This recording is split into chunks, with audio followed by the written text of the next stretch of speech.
తాజాగా మరొక వ్యాఖ్య చేస్తూ సంచలనంగా మారాడు. ఇప్పటికే టారిఫ్ల పెంపు విషయంలో దేశ విదేశాల్లో సంచలనం రేపే విధంగా ఆయన మాట్లాడుతున్నారు. ప్రస్తుత ఆ రకంగా ప్రవర్తిస్తున్నారు. భారతదేశంలో ఉన్నటువంటి బిజినెస్ పైన కూడా ఈ టారిఫ్లతో భారతదేశ బిజినెస్ కూడా దెబ్బతీసే ప్రయత్నం చేశారు. ఇక్కడితో ఆగకుండా మరోసారి అటువంటి ప్రయత్నం చేశారు. యాపిల్ కంపెనీ తన నిర్మాణాన్ని తమకు సంబంధించినటువంటి ఆ ప్రొడక్షన్ని భారత్లో చేపట్టకూడదు అంటూ చాలా సంచలనంగా యాపిల్ సీఈఓ టిమ్ కుక్ సంచలన వ్యాఖ్యలు చేశారు. సో తాజాగా యాపిల్ సీఈఓతో ఆయన మాట్లాడినట్టుగా ఆ మాటల్లో టిమ్ కుక్ని వార్నింగ్ ఇచ్చాను. ఇండియాలో పెట్టుబడులు పెట్టొద్దంటూ వార్నింగ్ ఇచ్చాను. భారత్లో యాపిల్ కంపెనీ పెట్టాల్సిన అవసరం లేదని చెప్పి నేను చెప్పాను.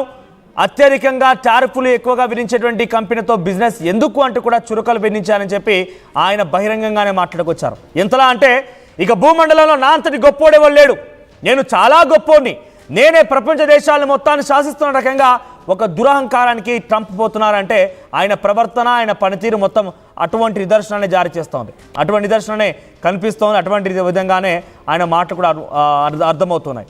దేశ విదేశాల్లోకెల్లా నేనే గొప్పవాడిని, నేనే దేవుని అన్న చందంగానే ప్రవర్తనలు ఉన్నాయి. ఇండో పాక్ యుద్ధాన్ని నేనే ఆపానని చెప్తున్నాడు ఆయన. మరి ఇండో పాక్ యుద్ధం ఆపిన నువ్వు రష్యా ఉక్రెయిన్ ఎందుకు ఆపలేకపోయావు? ఇజ్రాయెల్ ఇరాన్ హమాస్ ఈ యుద్ధం ఎందుకు ఆపలేకపోయావు? మరి కొన్ని ఏళ్లుగా జరుగుతున్న ఈ యొక్క యుద్ధాన్ని ఆపని నువ్వు ఇండో పాక్ యుద్ధాన్ని ఆపానని చెప్పి ఏకంగా మన ప్రభుత్వాలు, మన ప్రధాని, మన సంబంధించిన విదేశాంగ కార్యదర్శి, మన విదేశాంగ మంత్రి, మన అధికారులు, మన ఆర్మీ ఎవరు ప్రకటించక మునిపే ఈయనే అమెరికా నుంచి వైట్ హౌస్ నుంచి ప్రకటించేశాడండి.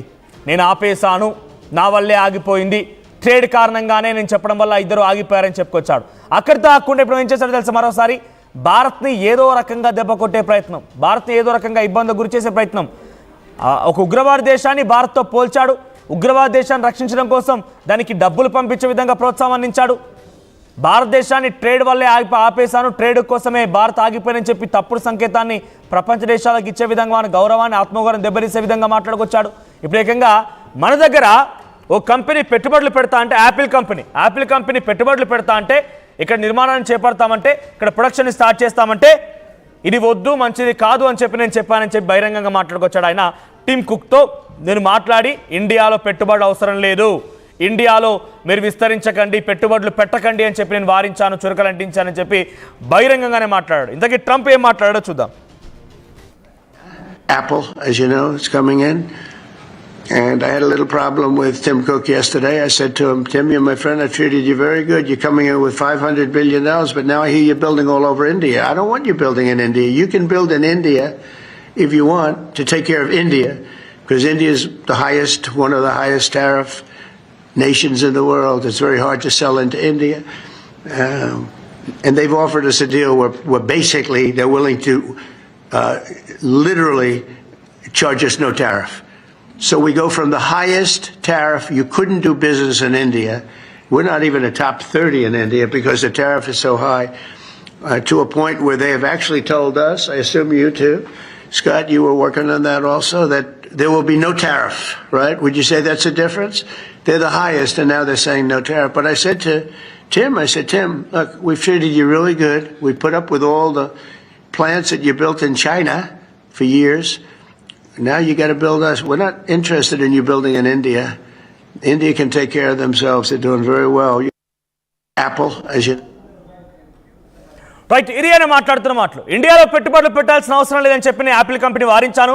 టిమ్ కుక్తో మాట్లాడాను. ఇండియాలో పెట్టుబడులు వద్దని చెప్పాను. ఇండియాని ఇప్పటికే నేను దేశ విదేశాల్లోకెల్లా వాళ్ళ ఆత్మగౌరవాన్ని దెబ్బతీసే విధంగా ప్రయత్నం చేస్తున్నాను. ఒక దురహంకారంతో పోతున్నాను, పిచ్చిగా ప్రవర్తిస్తున్నాను, భూమండలాన్ని మొత్తం నేనే శాసిస్తున్నట్టుగా ప్రవర్తిస్తున్నాను. ఇది ఒక్కటి చాలన్నట్టుగా మళ్ళీ వ్యాపార రంగాన్ని కూడా దెబ్బతీసే ప్రయత్నం చేస్తున్నానని చెప్పి ఆయన ఇండైరెక్ట్గా మాట్లాడుతున్నారు. ఈ దురహంకారం ఎన్ని రోజుల వరకు కొనసాగుతుందేమో తెలియదు, కానీ నేను అమెరికాని శాసిస్తున్నాను కాబట్టి ప్రపంచ దేశాలు మొత్తం కూడా తలొగ్గాలి, నా మోకాలపైన కూర్చొని నాకు నేను చెప్పినట్టుగా వినాలని చెప్పి బహుశా ఈ దురహంకారం ఎన్ని రోజుల వరకు వెళ్తుందేమో తెలియదు, కానీ ప్రస్తుతానికై ఈ దురహంకారం కొనసాగుతుంది. ఈయన దుందుడుకు స్వభావం ఇంకా కూడా ప్రపంచ దేశాల్లోకి వెళ్ళే పెద్ద ఎత్తున ఒక యాంటీని తీసుకొచ్చుకునే ప్రయత్నం చేస్తున్నారు. మరి దీనికి భారత ప్రభుత్వం ఎటువంటి రెస్పాన్స్ ఇస్తుందో చూడాలి.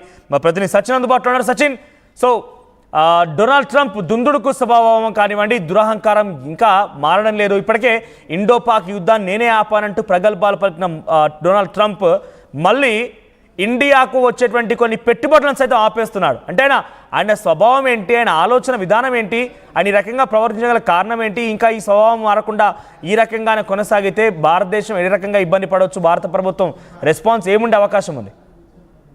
భారత ప్రభుత్వం ఇబ్బంది పడదు మనోజ్. భారతదేశానికి ఏం పెద్ద నష్టం కూడా కాదు. ఎందుకంటే ట్రంప్కి అర్థం కాదు ఏంటంటే 150 కోట్ల మంది ఉన్న జనాభా. ఇప్పుడు ట్రంప్ లాంటి వాడు కావచ్చు, లేకపోతే వేరే దేశం కావచ్చు, ఏదైనా భారత్ నుంచి చూస్తే ఎందుకు వస్తుందంటే 150 కోట్లు ఉన్న జనాభా. సో మనం టాప్ 3కి సంబంధించి మాట్లాడుకునే సందర్భంలో టాప్ 1 ప్లేస్ మనం కొట్టేస్తాం జనాభా పరంగా. కాబట్టి ఇప్పుడు ఏ దేశంకైనా మన దేశం అవసరం ఉంది వాళ్ళ సేల్స్ ను పెంచుకోవడానికి. ట్రంప్ కూడా అదే కోవలో వెళ్లే ప్రయత్నం చేస్తున్నాడు. కానీ ట్రంప్కి అర్థం కాని భాష ఏంటంటే, ట్రంప్కి అర్థమయ్యే భాషలో చెప్పాలంటే, if you give at it we have a tag for you. నువ్వు దెబ్బ కొట్టే ప్రయత్నం చేస్తే నీకు అదే రకంగా దెబ్బ కొట్టే ప్రయత్నం చేస్తాం. What Trump should know that we are 150 crores of people with our diaspora, excluded our diaspora. So ఇది ట్రంప్కి అర్థమైతే చాలు. కేవలం 150 కోట్ల మంది భారతీయులే కాదు. ఈ రోజు ట్రంప్కి అర్థం కానిది ఏంటంటే, ట్రంప్కి ఈక్వల్ గా పోటీలో నిలిచింది కమలా హ్యారిస్, భారత మూలాలున్న వ్యక్తి. సో కాబట్టి ఏదో రోజు ట్రంప్కి తగిన బుద్ధి ప్రపంచం చెబుతుంది, దాంట్లో భారతీయులే చెప్తారు. But coming to this day, ఈ రోజు ట్రంప్కి ఏమెక్కింది అనే అంశానికి సంబంధించి మాట్లాడుకుంటే, ఈ రోజు విదేశీ పర్యటనలో ఉన్నాడు ట్రంప్. మరీ ముఖ్యంగా గల్ఫ్ పర్యటనలో ఉన్నాడు. గల్ఫ్ పర్యటనలో ఇటు సౌదీతో మాట్లాడుకున్నాడు. సౌదీతో డీల్ వాళ్ళు కుదుర్చుకున్నది మనకి నచ్చలేదు, మొహం మీదే చెప్పేశాడు వాళ్ళకి. సో ఏదైనా బిజినెస్, ఆఖరికి దేశం పరువును కూడా వ్యాపారంతో ముడిపెట్టిన మూర్ఖుడు ఎవడైనా ఉన్నాడంటే వాడికి ట్రంప్ అనే పేరు పెట్టడంలో నిర్మోహమాటంగా చెప్పచ్చు.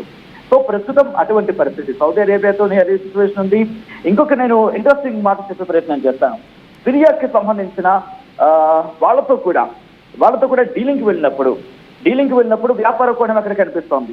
ట్రంప్ ఎక్కడ ఉగ్రవాద దేశం అని కావచ్చు, అంటే మనుషులకు మానవతా విలువలకు పూర్తిగా తిరోధకాలు ఇచ్చేస్తున్నాడు. తన దేశాన్ని కూడా పట్టించుకోవట్లేదు. ఇటు ప్రపంచానికి సెక్యూరిటీ విషయంలో థ్రెట్ ఉన్న విషయాన్ని కూడా ఇక్కడ పట్టించుకోవట్లేదు. Coming back to subject, Apple గురించి మాట్లాడినప్పుడు ఇది కొద్ది రోజుల క్రితం టిమ్ కుక్ చెప్పుకొచ్చారు. ఏదైతే విడిభాగాలు ఉంటాయో వాటికి సంబంధించిన కూర్పు అంటూ ఉంటాం కదా, సాధారణంగా అసెంబ్లింగ్ ఈ పదం మనం వాడుతూ ఉంటాం. అది మనకి ఇండియాకి తీసుకొచ్చే ప్రయత్నం జరుగుతోంది. ఇది ఏమీ ఓన్ ఇంట్రెస్ట్ అయితే కాదు. ఎందుకు కారణం ఏంటంటే, వాడు వీడు కొట్టుకుంటే అంటే అమెరికా అని ఒక తలపొగరు ఉన్నాడు, చైనా అనే దుందుడుకు స్వభావం ఉన్న వీళ్ళిద్దరూ కొట్టుకుంటే ఎవరైనా ఏం ఆలోచిస్తారు? ఎటువంటి వ్యాపారవేత్త అయినా ఎటువంటి వ్యాపారం ఏం ఆలోచిస్తాడు? మూడో ఆల్టర్నేటివ్ ఏంటని ఆలోచిస్తారు.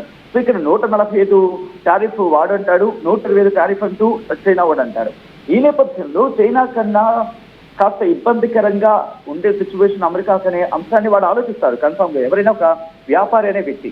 సో ఈ నేపథ్యంలో యాపిల్ CEO టిమ్ కుక్ ఏమన్నాడంటే, ఏప్రిల్ జూన్ ఈ క్వార్టర్లోకి వచ్చినప్పుడు ఈ నిర్ణయం తీసుకున్నాను, అమెరికా మార్కెట్లపై ఎక్కువగా మేడ్ ఇన్ ఇండియా ఫోన్లు విక్రయించబోతున్నాడంటూ చెప్పుకొచ్చారు. ఎందుకు మేడ్ ఇన్ ఇండియా ఫోన్లు విక్రయించబోతున్నాడు అనే అంశానికి సంబంధించి కూడా నేను ఇక్కడ చెప్పే ప్రయత్నం చేస్తాను. చాలా ఇంట్రెస్టింగ్ ఉండబోతోంది. ఎందుకంటే కనుక వీళ్ళిద్దరు ఇలా కొట్టుకున్న సందర్భంలో ఇక్కడ మాట చెప్పుకొచ్చాడు, భారత్ లో ఐఫోన్ అసెంబ్లింగ్ కి సంబంధించి కార్యకలాపాలను విస్తరించాల్సిన అవసరం ఉంది. ఇటీవల భారత్ లో ఫాక్స్కాన్, టాటా ఎలక్ట్రానిక్స్ తో ఇప్పటికే చాలా ఒప్పందాలు కుదుర్చుకుంది, వాటిని కంటిన్యూ చేస్తున్న పరిస్థితి ఉంది. వీటిని మరింత విస్తరించాలని అడుగు కట్టుకుంది. అమెరికాలో ఏటా అక్కడ సేల్స్ 60 మిలియన్ ఐఫోన్స్ లో భారత్ నుంచి దిగుమతి చేసుకోవాలనే లక్ష్యంతో యాపిల్ టార్గెట్ పెట్టుకుంది. ఇక్కడ కూడా యాపిల్ టార్గెట్ ఏంటంటే, ఇటు చైనాతో విడితే కనుక టారిఫ్స్ ఉన్నాయి కాబట్టి మనకి ఇబ్బంది అవుతుంది. పోనీ అమెరికాలో చేసుకున్నామంటే ఆల్రెడీ 30% అక్కడ 20-30% అక్కడ తనకి ప్రెజర్ పడే అవకాశం ఉంది. కంపారిటివ్ దాంతో చూసుకుంటే భారత్ లో 2% మాత్రమే ఆ ప్రెజర్ ఉంటుంది. అంటే ఏది చూసుకునే డబ్బుల పరంగా, అంటే ఫినాన్షియల్ ప్రెజర్ గురించి మాట్లాడుకునే సందర్భం.